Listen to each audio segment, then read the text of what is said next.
this time from West Africa. I'm Esther Ubodaga. In the last 2 years, Nigeria's central bank has been praised for its efforts at stabilizing the financial sector and rescuing banks from collapse. But despite this pass mark given to the apex regulator, analysts continue to urge the CBN to go beyond its intervention funds policy and encourage banks to become more committed to real sector lending. Earlier, I caught up with Ike Chioke, Managing Director at Afrinvest, to get his thoughts on the progress made in the banking sector in recent years. Remember, our pass mark is actually to the CBN rather than the banks. The banks have done well. I think we're saying that the sector has made a remarkable improvement from the dark days of 2009 when we had the banking sector crisis. And indeed, if any of those banks that were among the rescued banks had failed, you would have had a major run on all the banks sequentially.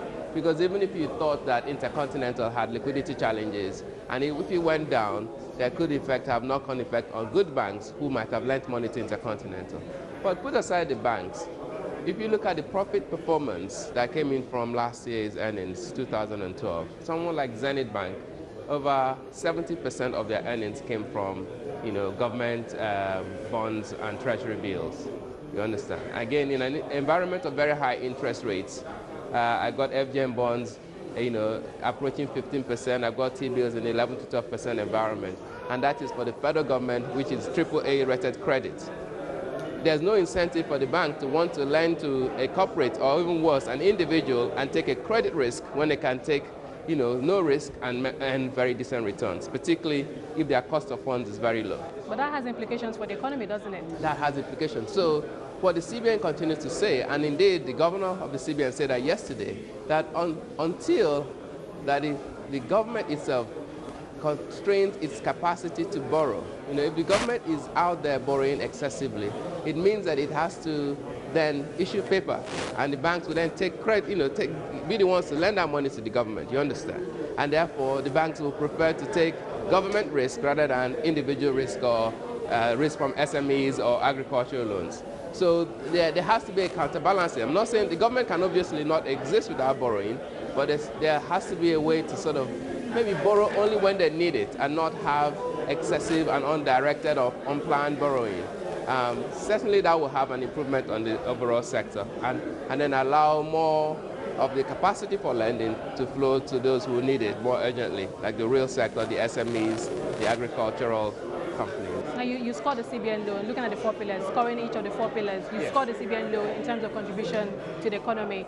Of course, we also have the intervention funds. You've said they've gone beyond their mandate. They're also taking steps to support the economy. I would say I scored them low. I said a weak pass mark. A weak pass mark. Well, looking at the level of those pillars, that pillar was quite low. But anyway, going forward, what would you like to see? Are you expecting to see more intervention funds, even though we know that dries up at some point and doesn't really support the economy? I think certainly the intervention funds have helped, but there's certainly more that could be done in that area. And I think that the effort is for the bankers themselves to get a better understanding of the various sectors of business that are a priority to the government.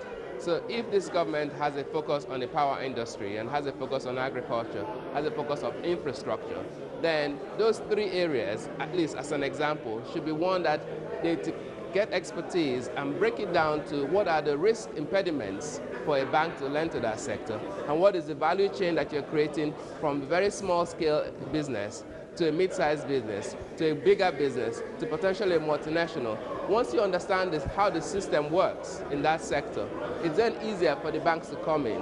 Now, as the government is trying to obviously grow the power sector, the agri sector, the infrastructure space, it needs to make, together working jointly with the banking sector, and I think the CBN again has shown leadership in this area, to create expertise and credit standards and risk standards for the banking sector to follow along and give them that support. Now, finally, before I let you go, this 50% cash reserve requirement on banks' public sector funds, what's your outlook for the banking sector going forward? That has could impact on their earnings, net interest income, high interest environments, attaching that to the economy. How are we going to see? What's your outlook for that, basically? We think the Nigerian banks' outlook, they certainly will be profitable in 2013. However, the profits might be moderated from the numbers you've seen in 2012.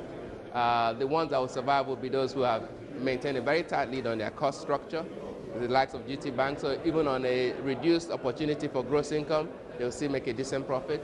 There are some banks that are on a restructuring mode. So even when the opportunity is lower, because they are clearing a lot of issues, baggage they've inherited from the past, such as an Access Bank or UBA, you will see good performance from those ones.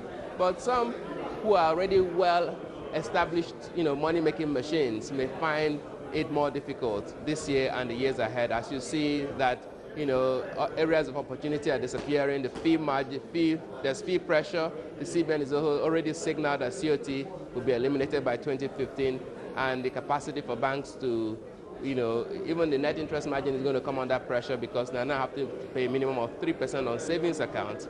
So all of those things will constrain the opportunity for money making. But we still think that the industry will be profitable in 2030.